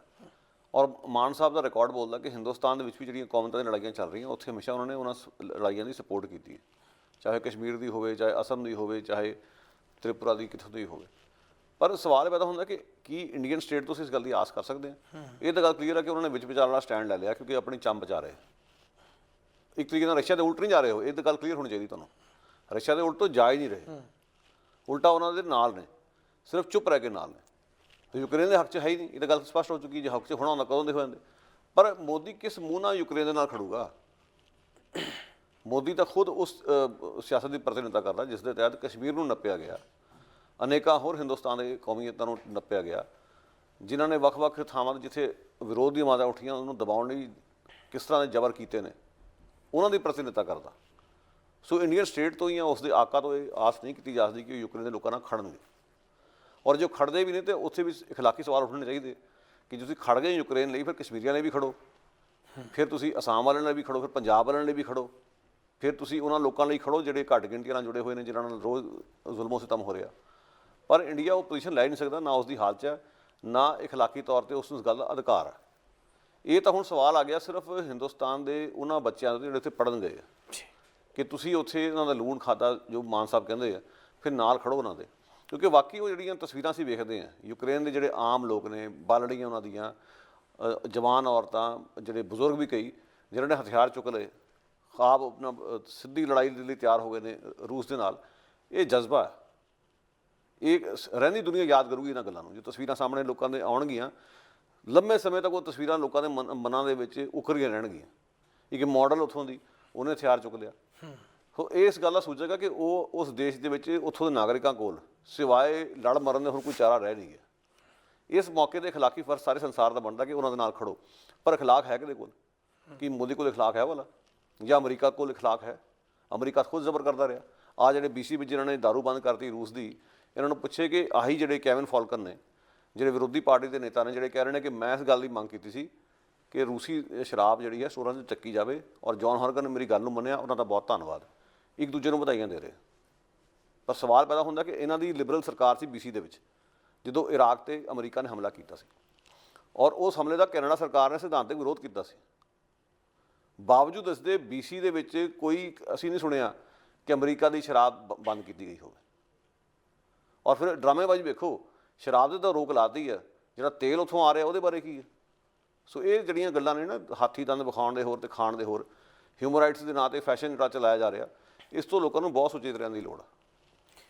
ਅੱਜ ਜਿਸ ਦੌਰ ਦੇ ਵਿੱਚ ਦੇਸ਼ ਵੱਖ-ਵੱਖ ਮੁਲਕ ਖੜੇ ਨੇ, ਜਿਸ ਹਾਲਾਤ ਦੇ ਵਿੱਚੋਂ ਦੀ ਅਸੀਂ ਲੰਘ ਰਹੇ ਹਾਂ, ਜੇਕਰ ਉਸ ਦੇ ਵਿੱਚੋਂ ਦੇਖੀਏ ਤਾਂ ਸਭ ਤੋਂ ਖਤਰਨਾਕ ਪੱਖ ਇਹ ਹੈ ਕਿ ਤੀਜੇ ਵਿਸ਼ਵ ਯੁੱਧ ਵੱਲ ਦੁਨੀਆ ਨੂੰ ਧੱਕਿਆ ਜਾ ਰਿਹਾ ਹੈ। ਇਹ ਇੱਕ ਐਡਾ ਵੱਡਾ ਖਤਰਨਾਕ ਰੁਝਾਨ ਹੈ ਜਿਸ ਦੇ ਵਿੱਚ ਬਹੁਤ ਵੱਡਾ ਨੁਕਸਾਨ ਹੋ ਸਕਦਾ ਹੈ। ਸੋ ਜਿੱਥੇ ਯੂਕਰੇਨ ਦੇ ਉੱਪਰ ਹਮਲਾ ਕਰਨ ਲਈ ਇੱਕ ਬਘਿਆੜ ਕਿਸਮ ਦੀ ਪਹੁੰਚ ਰਸ਼ੀਆ ਦੀ ਹੈ, ਰੂਸ ਦੀ ਜੋ ਚੱਲ ਰਿਹਾ ਹੈ, ਉਸ ਤੋਂ ਦੁਨੀਆ ਭਰ ਦਾ ਜੋ ਵਿਸ਼ਲੇਸ਼ਣ ਹੈ ਉਹ ਇਸ ਪ੍ਰੋਗਰਾਮ ਦੇ ਵਿੱਚ ਕੀਤਾ ਗਿਆ। ਹੁਣ ਇਸ ਦੇ ਇਹਨਾਂ ਆਖਰੀ ਪਲਾਂ ਦੇ ਵਿੱਚ ਸਭ ਤੋਂ ਖਤਰਨਾਕ ਜਿਹੜੀ ਚਿੰਤਾਜਨਕ ਗੱਲ ਹੈ ਉਹ ਹੈ ਕਿ ਕੀ ਇਹ ਸਾਰਾ ਕੁਝ ਤੀਜੇ ਸੰਸਾਰ ਜੰਗ ਵੱਲ ਦੁਨੀਆ ਨੂੰ ਧੱਕ ਤਾਂ ਨਹੀਂ ਰਿਹਾ? ਸੋ ਇਹਦੇ ਬਾਰੇ ਕੀ ਮਹਿਸੂਸ ਕਰਦੇ ਹੋ ਕਿ ਜੇ ਇਹ ਘਟਨਾਵਾਂ ਇਹ ਲਗਾਤਾਰ ਕਈ ਦਿਨ ਹੋ ਗਏ ਨੇ ਅਤੇ ਇਸੇ ਤਰ੍ਹਾਂ ਹੋਰ 15 ਦਿਨ ਮਹੀਨਾ ਚੱਲਦੀਆਂ ਰਹੀਆਂ ਤਾਂ ਫਿਰ ਇਸ ਦੇ ਧੜੇ ਬਣ ਜਾਣਗੇ? ਕਿਉਂਕਿ ਪਹਿਲੇ ਅਤੇ ਦੂਜੇ ਵਿਸ਼ਵ ਜੰਗ ਦਾ ਇਤਿਹਾਸ ਪੜ੍ਹੀਏ, ਉਹ ਵੀ ਦੋ ਨਿੱਕੇ ਨਿੱਕੇ ਮੁਲਕਾਂ ਤੋਂ ਸ਼ੁਰੂ ਹੋਏ ਅਤੇ ਉਦੋਂ ਬਾਅਦ ਧੜੇਬੰਦੀ ਵੱਧਦੀ ਗਈ, ਵੱਧਦੀ ਅਖੀਰ ਨੂੰ ਇਸ ਤਰ੍ਹਾਂ ਦੇ ਗੁੱਟ ਬਣ ਗਏ ਜਿਨ੍ਹਾਂ ਗੁੱਟਾਂ ਨੇ ਤਬਾਹੀ ਇੰਨੀ ਕੀਤੀ, ਲੱਖਾਂ ਲੋਕ ਮਾਰੇ ਗਏ। ਦੇਖੋ, ਅਜੇ ਦਾਅਵੇ ਨਾਲ ਤਾਂ ਭਵਿੱਖਬਾਣੀ ਕਰਨੀ ਬਹੁਤ ਔਖੀ ਹੈ। ਕੋਸ਼ਿਸ਼ਾਂ ਹੋ ਰਹੀਆਂ ਕਿ ਗੱਲਬਾਤ ਰਾਹੀਂ ਮਸਲਾ ਸੁਲਝਾਇਆ ਜਾਵੇ। ਅਖੀਰਲੀ ਰਿਪੋਰਟਾਂ ਮਿਲਣ ਤੱਕ ਇਹ ਕੋਸ਼ਿਸ਼ ਕਿਸੇ ਪਾਸੇ ਲੱਗੀ ਨਹੀਂ। ਪਰ UN ਵਾਲਿਆਂ ਨੇ ਪਹਿਲਾਂ ਹੀ ਤਾੜਨਾ ਕਰਦੇ ਸੀ ਕਿ ਜੇ ਇਸ ਨੂੰ ਨਾ ਟਾਲਿਆ ਗਿਆ ਤਾਂ ਇਹਦੇ ਦੂਰਨ ਦੇ ਸਿੱਟੇ ਬਹੁਤ ਭਿਆਨਕ ਨਿਕਲਣਗੇ। ਸੋ ਹੁਣ ਜਿੱਦਾਂ ਦੇ ਹਾਲਾਤ ਬਦਲ ਰਹੇ ਨੇ, ਬੜੀ ਤੇਜ਼ੀ ਨਾਲ ਕਰਵਟ ਲੈ ਰਹੇ ਨੇ, ਇਹ ਵੀ ਧਮਕੀਆਂ ਆ ਰਹੀਆਂ ਕਿ ਪਰਮਾਣੂ ਸ਼ਕਤੀ ਦਾ ਇਸਤੇਮਾਲ ਵੀ ਹੋ ਸਕਦਾ। ਇਹੋ ਜਿਹੀਆਂ ਗੱਲਾਂ ਜੇ ਹੋਈਆਂ ਤਾਂ ਫਿਰ ਸੰਸਾਰ ਦੇ ਤਬਾਹੀ ਦੇ ਕੰਢੇ 'ਤੇ ਪਹੁੰਚਦਾ। ਔਰ ਤੀਜੇ ਵਿਸ਼ਵ ਯੁੱਧ ਦੀ ਸੰਭਾਵਨਾ ਤੋਂ ਅਸੀਂ ਫਿਰ ਇਨਕਾਰ ਵੀ ਕਿਵੇਂ ਕਰ ਸਕਦੇ ਹਾਂ? ਪਰ ਹਾਲ ਦੀ ਕੜੀ ਅਜੇ ਲੱਗਦਾ ਕਈ ਤਰੀਕੇ ਨੇ ਜਿਸ ਦੇ ਰਾਹੀਂ ਰੂਸ 'ਤੇ ਪ੍ਰੈਸ਼ਰ ਬਿਲਡ ਕੀਤਾ ਜਾ ਸਕਦਾ। ਜਿਵੇਂ ਕਿ ਸੈਂਕਸ਼ਨ ਲੱਗੀ ਸ਼ੁਰੂ ਹੋ ਗਈਆਂ ਕੈਨੇਡਾ ਵੱਲੋਂ ਵੀ, ਅਮਰੀਕਾ ਵੱਲੋਂ ਵੀ, ਦੁਨੀਆ ਦੇ ਹੋਰਨਾਂ ਦੇਸ਼ਾਂ ਵੱਲੋਂ ਵੀ। ਸ਼ਾਇਦ ਇਸ ਦੇ ਨਾਲ ਕੋਈ ਚੰਗੇ ਭਵਿੱਖ ਦੀ ਆਸ ਅਸੀਂ ਕਰੀਏ। ਪਰ ਇਹ ਗੱਲ ਸਹੀ ਹੈ ਕਿ ਜੇ ਇਹ ਮਸਲਾ ਲੰਘਦਾ ਰਿਹਾ ਤਾਂ ਹੋ ਸਕਦਾ ਕਿ ਸਿੱਟੇ ਇਸ ਦੇ ਬਹੁਤ ਭਿਆਨਕ ਨਿਕਲਣ। ਇਸ ਸੰਭਾਵਨਾ ਤੋਂ ਇਨਕਾਰ ਕਰਨਾ ਹਾਲ ਦੀ ਘੜੀ ਔਖਾ। ਸੋ ਲੱਗਦਾ ਇਹ ਹੈ ਕਿ ਜਿਸ ਤਰ੍ਹਾਂ ਦੇ ਮਾਹੌਲ ਬਣੇ ਨੇ ਇਹਨਾਂ ਦੇ ਵਿੱਚ ਸੰਸਾਰ ਪੱਧਰ 'ਤੇ ਜਿਵੇਂ ਜਿਵੇਂ ਭੂਮਿਕਾ ਦੇਸ਼ ਨਿਭਾ ਰਹੇ ਨੇ, ਖਾਸ ਤੌਰ 'ਤੇ ਕੈਨੇਡਾ ਨੂੰ ਕਰਨਾ ਚਾਹੀਦਾ ਜਾਂ ਜੋ ਕਰ ਰਿਹਾ ਉਹ ਸੰਤੁਸ਼ਟੀਜਨਕ ਹੈ? ਜਿੱਥੇ ਅਸੀਂ ਬੈਠੇ ਹਾਂ ਲੋਕਾਂ ਦੇ ਅੰਦਰ ਇਸ ਗੱਲ ਦਾ ਫਿਕਰ ਹੈ, ਜਿਵੇਂ ਤੁਸੀਂ ਪਹਿਲਾਂ ਜ਼ਿਕਰ ਕੀਤਾ ਕਿ ਜਿਹੜੇ ਚਿੰਤਾਜਨਕ ਸਥਿਤੀ ਦੇ ਵਿੱਚ ਲੋਕ ਨੇ ਜਾਂ ਜਿਨ੍ਹਾਂ ਦੇ ਅੰਦਰ ਦਰਦ ਹੈ ਉਹ ਪ੍ਰੋਟੈਸਟ ਵੀ ਕਰ ਰਹੇ ਨੇ, ਮੁਜ਼ਾਹਰੇ ਕਰ ਰਹੇ ਨੇ, ਆਵਾਜ਼ ਬੁਲੰਦ ਕਰ ਰਹੇ ਨੇ, ਜੋ ਕਿ ਬੜਾ ਜ਼ਰੂਰੀ ਹੈ। ਪਰ ਨੈਸ਼ਨਲ ਲੈਵਲ 'ਤੇ ਸਰਕਾਰ ਦੀ ਜਿਹੜੀ ਪਹੁੰਚ ਹੈ ਉਹ ਪਹੁੰਚ ਕੀ ਕਾਫੀ ਹੈ ਜਾਂ ਉਸ ਨੂੰ ਹੋਰ ਕੋਈ ਇਸ ਦੇ ਪ੍ਰਤੀ ਕਦਮ ਚੁੱਕਣਾ ਚਾਹੀਦਾ? ਦੇਖੋ, ਅਜੇ ਤੱਕ ਤਾਂ ਕੈਨੇਡਾ ਸਰਕਾਰ ਕਾਫੀ ਕੁਝ ਕਰ ਰਹੀ, ਜਿਵੇਂ ਕਿ ਫੌਜੀ ਸਹਾਇਤਾ ਭੇਜਣੀ ਯੂਕਰੇਨ ਨੂੰ, ਯੂਕਰੇਨ ਤੋਂ ਰਿਫਿਊਜੀਆਂ ਨੂੰ ਲਿਆਉਣ ਲਈ ਵੀ ਗੱਲ ਹੁਣ ਚੱਲ ਰਹੀ ਹੈ, ਬਾਕਾਇਦਾ ਹੈਲਪਲਾਈਨ ਵੀ ਸਥਾਪਿਤ ਕੀਤੀ ਗਈ ਹੈ। ਪਰ ਮੈਨੂੰ ਲੱਗਦਾ ਕਿ ਸਭ ਤੋਂ ਵੱਡੀ ਲੋੜ ਇਸ ਸਮੇਂ ਇਹ ਹੈ ਕਿ ਰੂਸ ਦੀ ਜਾਂ ਬਾਕੀ ਮੁਲਕਾਂ ਦੀ ਕਿ ਰਲ ਕੇ ਰਸ਼ੀਆ ਦੇ ਉੱਪਰ ਇੱਕ ਠੋਕ ਕੇ ਕੋਈ ਆਪਣਾ ਪ੍ਰੈਸ਼ਰ ਬਿਲਡ ਕਰਨ, ਤਾਂ ਜੋ ਇੱਕ ਵਾਰੀ ਰੂਸ ਨੂੰ ਰੋਕ ਕੇ ਉਸ ਨਾਲ ਵਾਰਤਾਲਾਪ ਕਰਕੇ ਮਸਲੇ ਦਾ ਹੱਲ ਕੱਢਿਆ ਜਾਵੇ। ਜੇ ਨੈਟੋ ਦਾ ਹੀ ਮਸਲਾ, ਉਸ ਦੇ ਵਿੱਚੋਂ ਵੀ ਕੋਈ ਰਾਹ ਕੱਢਣ ਦੀ ਕੋਸ਼ਿਸ਼ ਕੀਤੀ ਜਾ ਸਕਦੀ। ਪਰ ਫਿਲਹਾਲ ਹੋ ਹੀ ਰਿਹਾ ਕਿ ਇਸ ਸਮੇਂ ਹਾਲਾਤ ਇੰਨਾ ਵਿਗੜ ਚੁੱਕੇ ਨੇ ਕਿ ਇੰਨੀ ਗੱਲ ਅਸੀਂ ਮਤਲਬ ਇੰਨਾ ਸਮਾਂ ਜ਼ਾਇਆ ਹੋ ਚੁੱਕਿਆ ਕਿ ਅੱਜ ਮਤਲਬ ਜਿਸ ਤਰ੍ਹਾਂ ਸੈਂਕਸ਼ਨਾਂ ਲੱਗ ਰਹੀਆਂ ਲਗਾਤਾਰ ਉਸ ਦਾ ਵੀ ਅਸਰ ਰੂਸ 'ਤੇ ਨਹੀਂ ਹੋ ਰਿਹਾ। ਸੋ ਉਹਦਾ ਕੀ ਮਤਲਬ ਕੱਢਿਆ ਜਾਵੇ ਕਿ ਕੀ ਹੁਣ ਇਹ ਸਾਰੇ ਮੁਲਕ ਰਲ ਕੇ ਰੂਸ 'ਤੇ ਚੜ੍ਹਾਈ ਕਰਨਗੇ? ਜੇ ਉਹ ਕਰਨਗੇ ਫਿਰ ਤਾਂ ਹਾਲਾਤ ਬਸੋਵਾਰ ਹੋ ਜਾਣਗੇ। ਸੋ ਅੱਜ ਵੀ ਗੱਲਬਾਤ ਦੇ ਰਾਹੀਂ ਮਸਲੇ ਨੂੰ ਹੱਲ ਕਰਨ ਦੀ ਕੋਸ਼ਿਸ਼ ਕੀਤੀ ਜਾ ਸਕਦੀ ਹੈ। ਜੇ ਨੈਟੋ ਦੀ ਹੀ ਕੁੰਜੀ ਹੈ ਤਾਂ ਉਹ ਜਿਨ੍ਹਾਂ ਕੋਲ ਹੈ ਉਹ ਰੂਸ ਨਾਲ ਲੈ ਦੇ ਕਰਨ। ਫਿਲਹਾਲ ਤਾਂ ਵਕਤ ਇਸ ਗੱਲ ਦੀ ਮੰਗ ਕਰਦਾ ਕਿ ਯੂਕਰੇਨ ਜਿਸ ਤਰੀਕੇ ਨਾਲ ਸੰਕਟ 'ਚੋਂ ਗੁਜ਼ਰ ਰਿਹਾ ਉਸ ਨੂੰ ਸੰਕਟ 'ਚੋਂ ਕੱਢਿਆ ਜਾਵੇ, ਕਿਉਂਕਿ ਨੁਕਸਾਨ ਸਭ ਤੋਂ ਵੱਧ ਇਸ ਸਮੇਂ ਯੂਕਰੇਨ ਦਾ ਹੋ ਰਿਹਾ। ਯੂਕਰੇਨੀ ਲੋਕ ਇਸ ਸਮੇਂ ਜਿਹਨੂੰ ਕਹਿੰਦੇ ਨਾ ਕਿ ਆਪਣੇ ਤੌਰ 'ਤੇ ਲੜਾਈ ਲੜਨ ਲਈ ਮਜਬੂਰ ਨੇ। ਸੋ ਉਸ ਜਿਹੜਾ ਕਮਜ਼ੋਰ ਦੇਸ਼ ਨੂੰ ਬਚਾਉਣ ਦੇ ਲਈ ਸਾਰੀ ਦੁਨੀਆ ਵਿੱਚ ਆਵਾਜ਼ ਉੱਠਣੀ ਚਾਹੀਦੀ ਹੈ ਔਰ ਰੂਸ 'ਤੇ ਪ੍ਰੈਸ਼ਰ ਬਿਲਡ ਕਰਨ ਲਈ ਹੋਰ ਵੀ ਵਿਆਪਕ ਕਦਮ ਚੁੱਕਣੇ ਪੈਣਗੇ। ਕਹਿਣ ਨੂੰ ਤਾਂ ਸੰਸਾਰ ਨੇ ਜਿਹੜੇ ਜਿਸ ਤਰ੍ਹਾਂ ਦੇ UNO ਵਰਗੇ ਅਦਾਰੇ ਕਾਇਮ ਕੀਤੇ ਨੇ, ਸੰਯੁਕਤ ਰਾਸ਼ਟਰ ਸੰਘ, ਪਿੱਛੇ ਜੇ ਇਸ ਦੇ ਬਾਰੇ ਯੂਕਰੇਨ ਦੇ ਮਸਲੇ 'ਤੇ ਜਦੋਂ ਗੱਲਬਾਤ ਸੁਰੱਖਿਆ ਪਰਿਸ਼ਦ ਦੀ ਚੱਲੀ ਤੇ ਰੂਸ ਨੇ ਆਪਣੀ ਵੀਟੋ ਵਰਤੀ, ਤਾਕਤ ਵਰਤੀ ਹੈ। ਸੋ ਤਾਕਤ ਦੇਣ ਵਾਲੇ ਵੀ ਮੁਲਕ ਜਿਹੜੇ ਨੇ ਇਹ ਆਪ ਹੀ ਨੇ, ਆਪੇ ਹੀ ਇਹ 5-7 ਵੱਡੇ ਵੱਡੇ ਦੇਸ਼ ਦੁਨੀਆ ਦੀ ਕਿਸਮਤ ਦਾ ਫੈਸਲਾ ਕਰਦੇ ਨੇ। ਹੁਣ ਮੌਕਾ ਆ ਗਿਆ ਜਦੋਂ ਇਹ ਦੋ ਧੜੇ ਬਣੇ ਹੋਏ ਨੇ, ਕਿਤੇ ਅਮਰੀਕਾ ਕਿਤੇ ਰੂਸ, ਜਾਂ ਇਹਨਾਂ ਦੇ ਆਪਣੇ ਜਿਹੜੇ ਵੱਖ-ਵੱਖ ਤਰ੍ਹਾਂ ਦੇ ਹਿੱਤ ਨੇ ਉਹਨਾਂ ਨੂੰ ਲੈ ਕੇ ਸਾਰਾ ਕੁਝ ਚੱਲ ਰਿਹਾ। ਤੇ UNO ਇਹ ਕੀ ਸੱਚਮੁੱਚ ਪਾਵਰਫੁਲ ਹੈ ਜਾਂ ਸਿਰਫ ਤੇ ਸਿਰਫ ਇਹ ਤਾੜਨਾ ਹੀ ਦੇ ਸਕਦਾ ਹੈ, ਚੇਤਾਵਨੀਆਂ ਹੀ ਦੇ ਸਕਦਾ ਹੈ? ਜੇਕਰ ਇਸ ਵੇਲੇ ਸੰਯੁਕਤ ਰਾਸ਼ਟਰ ਦੇ ਸਕੱਤਰ ਜਨਰਲ ਗੁਟਰਸ ਜਿਹੜੇ ਇਹ ਬਿਆਨ ਦੇ ਰਹੇ ਨੇ ਕਿ ਮੇਰੇ ਜੀਵਨ ਦਾ ਇਹ ਸਭ ਤੋਂ ਮਾੜਾ ਸਮਾਂ, ਤੇ ਭਾਈ ਮਾੜਾ ਸਮਾਂ ਜੇ ਆ ਗਿਆ ਤੇ ਇਹਦੇ ਬਾਰੇ ਇਹੋ ਜਿਹਾ ਕੋਈ ਚੰਗਾ ਫੈਸਲਾ ਵੀ ਲੈ ਕੇ ਦਿਖਾ। ਇਹੀ ਮਾੜੇ ਸਮਿਆਂ ਦੇ ਵਿੱਚ ਹੀ ਜ਼ਰੂਰਤ ਵਾਲੇ ਫੈਸਲੇ ਹੁੰਦੇ ਨੇ। UNO ਬਣਾਈ ਕਾਹਦੇ ਵਾਸਤੇ ਹੈ? ਇੱਕ ਡਰਾਮਾ ਹੈ ਜਾਂ ਸੱਚਮੁੱਚ ਕੁਝ ਕਰੇਗੀ, ਜਾਂ ਫਿਰ ਜਿਹੜਾ ਮਰ ਮੁੱਕ ਗਿਆ ਬਾਅਦ ਦੇ ਵਿੱਚ ਅਫਸੋਸ ਸੁੱਟਣ ਲਈ ਜਾਂ ਆਪਣੇ ਹੰਝੂ ਸੁੱਟਣ ਲਈ ਸਾਰਾ ਕੁਝ ਕਰੇਗੀ? ਸੋ UNO ਦੀ ਅੱਜ ਦੀ ਭੂਮਿਕਾ ਬਾਰੇ ਕੀ ਕਹਿਣਾ ਚਾਹੋਗੇ? UN ਦੀ ਭੂਮਿਕਾ ਤਾਂ ਸਾਡੇ ਸਾਹਮਣੇ ਹੀ ਹੈ। ਇਰਾਕ ਦੀ ਜੰਗ ਟਾਲਣ 'ਚ ਫੇਲ ਹੋਏ। UN ਆਪ ਹੀ ਕਹਿ ਰਿਹਾ ਸੀ ਕਿ ਇਰਾਕ ਵਿੱਚ ਮਾਰੂ ਹਥਿਆਰਾਂ ਦਾ ਸਬੂਤ ਸਾਡੇ ਕੋਲ ਨਹੀਂ ਹੈ। ਸੋ ਜੰਗ ਦੀ ਸੰਭਾਵਨਾ ਤੋਂ ਇਨਕਾਰ ਕਰਦੇ ਆਏ, ਜਾਂ ਜੰਗ ਕਰਨ ਲਈ ਜਿਹੜਾ ਅਮਰੀਕਾ ਨਾਲ ਮੁਕਾਬਲਾ ਸੀਗਾ ਉਸ ਨੂੰ ਤਾੜਨਾ ਕਰਦੇ ਆ ਕਿ ਇਹ ਜੰਗ ਨਾ ਲੜੀ ਜਾਵੇ। ਕੀ ਅਮਰੀਕਾ ਨੇ ਸੁਣੀ ਉਹਨਾਂ ਦੀ? ਅਮਰੀਕਾ ਨੇ ਚੜ੍ਹਾਈ ਕਰਤੀ। ਫਿਰ UN ਨੇ ਕੀ ਕਰ ਲਿਆ ਅਮਰੀਕਾ ਦਾ? UN ਦੀ ਆਮਦਨ ਦਾ ਵੱਡਾ ਹਿੱਸਾ ਜੇ ਵੱਡੀਆਂ ਨਾਲ ਤਾਕਤ ਤੋਂ ਆਉਂਦਾ ਹੋਊਗਾ ਤਾਂ UN ਦੀ ਕੀ ਔਕਾਤ ਹੈ ਕਿ ਇਹਨਾਂ ਨੂੰ ਕੁਝ ਕਹਿ ਜਾਵੇ? ਸੋ ਉਸ ਦੀ ਵਿਸ਼ਵ ਪੰਚਾਇਤ ਹੋਣ ਦੀ ਜਿਹੜੀ ਵਾਜਬੀਅਤ 'ਤੇ ਵੀ ਸਵਾਲੇ ਚਿੰਨ੍ਹ ਲੱਗੇ ਹੋਏ ਨੇ ਕਿ UN ਸੱਚਮੁੱਚ ਕੋਈ ਸੁਹਿਰਦ ਸੰਸਥਾ ਹੈ, ਕੁਝ ਠੋਸ ਕਦਮ ਚੁੱਕ ਸਕਦੀ ਹੈ? ਇਹ ਸਵਾਲ ਤਾਂ ਬੜੇ ਚਿਰ ਤੋਂ ਲਮਕ ਰਿਹਾ ਹਵਾ ਦੇ ਵਿੱਚ। ਔਰ ਜਿਹੜੀ ਸਿਕਿਉਰਿਟੀ ਕਾਉਂਸਲ ਦੇ ਨਾਂ ਦੇ ਜਿਹੜਾ ਦਾਬਾ ਉੱਥੇ ਬਣਿਆ ਹੋਇਆ, ਉਹ ਆਪਣੀ ਧੌਂਸ ਨਾਲ ਹਰ ਗੱਲ ਬਣਾਈ ਜਾਂਦੇ। ਫਰਜ਼ ਕੀਤਾ ਇੱਕ ਪੰਚਾਇਤ ਹੈ, ਪੰਚਾਇਤ ਦੇ ਵਿੱਚ ਜੇ 5 ਮੈਂਬਰਾਂ 'ਚੋਂ ਮਤਲਬ ਬਹੁ ਗਿਣਤੀ ਮੈਂਬਰ ਵੀ ਇੱਕ ਖਾਸ ਕਿਸੇ ਤਬਕੇ ਨਾਲ ਜੁੜੇ ਹੋਏ ਹੋਣ, ਉਹਨਾਂ ਨੇ ਉਸ ਤਬਕੇ ਦੇ ਹੱਕ ਜਤਾਈ ਦੇ ਲਈ ਗੱਲ ਕਰਨੀ। ਉਹਨਾਂ ਨੂੰ ਕੀ ਲੈਣਾ ਦੇਣਾ ਕਿ ਮਾੜੇ ਢੀਡੇ ਨਾਲ ਕੀ ਹੋ ਰਿਹਾ? ਸੋ ਇਹੀ ਹਾਲ ਮਤਲਬ ਸੰਸਾਰ ਪੰਚਾਇਤ ਦਾ। ਸੋ UN ਦੀ ਆਮਦਨ ਦਾ ਵੱਡਾ ਹਿੱਸਾ ਇਹਨਾਂ ਦੇਸ਼ਾਂ ਤੋਂ ਆ ਰਿਹਾ। ਉਹ ਦੇਸ਼ ਇਹਨਾਂ ਨੂੰ ਸਮਝਦੇ ਕੁਝ ਨਹੀਂ ਗਏ। ਜਦੋਂ ਜੀ ਕਰਦਾ ਆਪਣੇ ਹੱਕ 'ਚ UN ਤੋਂ ਕੋਈ ਫੈਸਲੇ ਲਾਗੂ ਕਰਵਾ ਲੈਂਦੇ, ਅਤੇ ਜੋ UN ਕੋਈ ਅਕਲ ਦੀ ਗੱਲ ਕਰੇ ਉਹ ਸੁਣਨ ਨੂੰ ਤਿਆਰ ਨਹੀਂ। ਇਰਾਕ ਦੀ ਮਿਸਾਲ ਸਾਡੇ ਕੋਲ ਆ। ਜਦੋਂ ਵੈਪਨ ਇੰਸਪੈਕਟਰ ਕਹਿ ਰਹੇ ਸੀ ਕਿ ਅਜੇ ਕੋਈ ਗੱਲ ਸਿੱਧ ਨਹੀਂ ਹੋਈ ਕਿ ਵਾਕਈ ਹੀ ਇਰਾਕ ਦੇ ਕੋਲ ਮਾਰੂ ਹਥਿਆਰ ਨੇ ਜਿਸ ਦੇ ਆਧਾਰ 'ਤੇ ਇਰਾਕ 'ਚ ਚੜ੍ਹਾਈ ਕਰਕੇ ਇਰਾਕ ਨੂੰ ਤਬਾਹ ਕਰ ਦਿੱਤਾ ਗਿਆ, ਤਾਂ UN ਨੇ ਕੀ ਕਰ ਲਿਆ ਅਮਰੀਕਾ ਦਾ? ਇਹ ਲੋਕ ਸੋਚਣ। ਸੋ ਅੱਜ ਵੀ UN ਜਿਹੜਾ ਕਹਿ ਰਿਹਾ ਉਹ ਸਿਵਾਏ ਆਪਣੀ ਬੇਵਸੀ ਜ਼ਾਹਰ ਕਰਨ ਦੇ UN ਕੋਲ ਅਸਲ ਕੁਛ ਨਹੀਂ ਗਾ। ਇਹ ਸਭ ਤੋਂ ਵੱਡੇ ਅਫਸੋਸ ਦੀ ਗੱਲ ਹੈ। ਅੱਜ ਸੰਸਾਰ ਦੀ ਜਿਹੜੀ ਪੰਚਾਇਤ ਹੈ ਉਹ ਬਿਲਕੁਲ ਸੰਸਾਰ ਵਿੱਚ ਕੋਈ ਠੋਸ ਨਿਰਣਾ ਕਰਨ ਦੇ ਯੋਗ ਨਹੀਂ ਰਹੀ। ਇਹ ਹਕੀਕਤ ਹੈ, ਚਾਹੇ ਅਸੀਂ ਅੱਜ ਮੰਨ ਲਈਏ ਚਾਹੇ ਅਸੀਂ ਕੱਲ੍ਹ ਮੰਨ ਲਵਾਂਗੇ। ਸੋ ਇਹ ਵੀ ਸਪਸ਼ਟ ਹੋ ਚੁੱਕਿਆ ਕਿ ਜਦੋਂ ਇਹੋ ਜਿਹੇ ਮੌਕੇ ਹਾਲਾਤ ਬਣਦੇ ਨੇ ਤਾਂ ਫਿਰ ਜਿਹੜੀਆਂ ਇਹ ਮਹਾਂ ਪੰਚਾਇਤਾਂ ਨੇ ਇਹਨਾਂ ਦਾ ਨਤੀਜਾ ਕੋਈ ਖਾਸ ਸਾਰਥਕ ਨਹੀਂ ਨਿਕਲਦਾ। ਅਤੇ ਗੱਲ ਇਹ ਹੈ ਕਿ ਆਪਣਾ ਬਚਾਅ ਆਪ ਕਰੋ। ਕਈ ਵਾਰ ਇਉਂ ਲੱਗਦਾ ਹੈ ਕਿ ਜਿਸ ਤਰ੍ਹਾਂ ਦੇ ਮਾਹੌਲ ਦੇ ਵਿੱਚੋਂ ਦੁਨੀਆ ਅੱਜ ਜਾ ਰਹੀ ਹੈ, ਅਸੀਂ ਕਹਿਣ ਨੂੰ 21ਵੀਂ ਸਦੀ ਦੇ ਵਿੱਚ ਆ, ਪਰ ਹਥਿਆਰਾਂ ਦਾ ਜ਼ਖੀਰਾ ਜਾਂ ਮੁਲਕਾਂ ਨੂੰ ਹੜੱਪਣ ਦੀ ਸੋਚ, ਨਵ ਬਸਤੀਵਾਦ ਦੀ ਪਹੁੰਚ, ਆਪਣੀਆਂ ਬਸਤੀਆਂ ਕਾਇਮ ਕਰਨ ਦੀ ਹੋੜ, ਜਾਂ ਫਿਰ ਜਿਸ ਤਰੀਕੇ ਨਾਲ ਇੱਕ ਦਾ ਜਦੋਂ ਨੁਕਸਾਨ ਹੁੰਦਾ ਦੂਜਾ ਤਮਾਸ਼ਬੀਨ ਬਣਦਾ ਹੈ, ਅਤੇ ਉਹ ਜਦੋਂ ਨੁਕਸਾਨ ਕਰਦਾ ਹੈ ਤਾਂ ਫਿਰ ਦੂਜਾ ਬੇਬਸ ਹੋ ਜਾਂਦਾ ਹੈ। ਇਹ ਹਾਲਾਤ ਜਿਹੜੇ ਚੱਲ ਰਹੇ ਨੇ, ਇਸ ਵਿੱਚ ਕੋਈ ਦੋ ਰਾਮਾ ਨਹੀਂ ਕਿ ਜਿਹੜਾ ਜਦੋਂ ਰੂਸ ਟੁੱਟਿਆ ਉਸ ਦੇ ਜਿਹੜੇ ਹਿੱਸਿਆਂ ਦੇ ਵਿੱਚੋਂ ਇੱਕ ਯੂਕਰੇਨ ਸੀ, ਅਤੇ ਯੂਕਰੇਨ ਦੀਆਂ ਜਿਹੜੀਆਂ 2 ਸਟੇਟ ਸੀ ਉਹ ਸੱਭਿਆਚਾਰਕ, ਵਿਚਾਰਕ, ਸਿਧਾਂਤਕ ਪੱਖੋਂ ਚਾਹੇ ਰੂਸ ਨਾਲ ਉਹਨਾਂ ਦੀ ਸਹਿਹੋਂਦ ਹੈ ਜਾਂ ਕੁਝ ਵੀ ਸਾਂਝ ਹੈ, ਅਤੇ ਉੱਥੇ ਬਾਗੀਆਂ ਨੂੰ ਰੂਸ ਦੀ ਸਪੋਰਟ ਵੀ ਹੈ। ਪਰ ਇਹ ਤਰੀਕਾ ਨਹੀਂ ਹੈ ਰੂਸ ਦਾ ਕਿ ਇਸ ਤਰੀਕੇ ਨਾਲ ਦੇਸ਼ ਨੂੰ ਤਬਾਹ ਕਰਕੇ, ਉੱਥੋਂ ਦੇ ਲੋਕਾਂ ਨੂੰ ਮਾਰ ਮੁਕਾ ਕੇ, ਉੱਥੇ ਹਥਿਆਰ ਵਰਤ ਕੇ, ਆਪਣੀ ਸੱਤਾ ਵਰਤ ਕੇ ਕੁਝ ਕੀਤਾ ਜਾਏ। ਸੋ ਅਖੀਰ 'ਚ ਕੀ ਕਹਿਣਾ ਚਾਹੋਗੇ? ਅਖੀਰ 'ਚ ਬਸ ਇਹੀ ਹੈ ਗੁਰਿੰਦਰ ਸਿੰਘ ਜੀ ਕਿ ਠੀਕ ਹੈ ਜੋ ਯੂਕਰੇਨ ਨਾਲ ਹੋਇਆ ਧੱਕਾ ਹੋਇਆ, ਯੂਕਰੇਨੀ ਲੋਕਾਂ ਨਾਲ ਸਭ ਨੂੰ ਖੜਨਾ ਚਾਹੀਦਾ, ਪਰ ਅੱਖਾਂ ਖੋਲ ਕੇ ਵੇਖੋ ਕਿ ਸਾਰੇ ਸੰਸਾਰ ਵਿੱਚ ਜ਼ੁਲਮ ਹੋਰ ਥਾਵਾਂ ਤੇ ਵੀ ਹੋ ਰਿਹਾ, ਇਕੱਲਾ ਉਸ ਖਿੱਤੇ 'ਚ ਨਹੀਂ ਹੋ ਰਿਹਾ। ਇਜ਼ਰਾਈਲ ਵੀ ਧੱਕਾ ਕਰ ਰਿਹਾ, ਉੱਥੇ ਵੀ ਮੂੰਹ ਖੋਲੋ। ਭਾਰਤ ਧੱਕਾ ਕਰ ਰਿਹਾ, ਉੱਥੇ ਵੀ ਮੂੰਹ ਖੋਲੋ। ਇਹ ਜਿਹੜਾ ਇੱਕ ਫੈਸ਼ਨ ਬਣ ਗਿਆ ਨਾ ਕਿ ਜਦੋਂ ਕੋਈ ਚੀਜ਼ ਟ੍ਰੈਂਡ 'ਚ ਚੱਲਦੀ ਹੋਵੇ ਹਰ ਵੇਲੇ ਅਸੀਂ ਉਧਰ ਨੂੰ ਭੱਜਦੇ ਹਾਂ।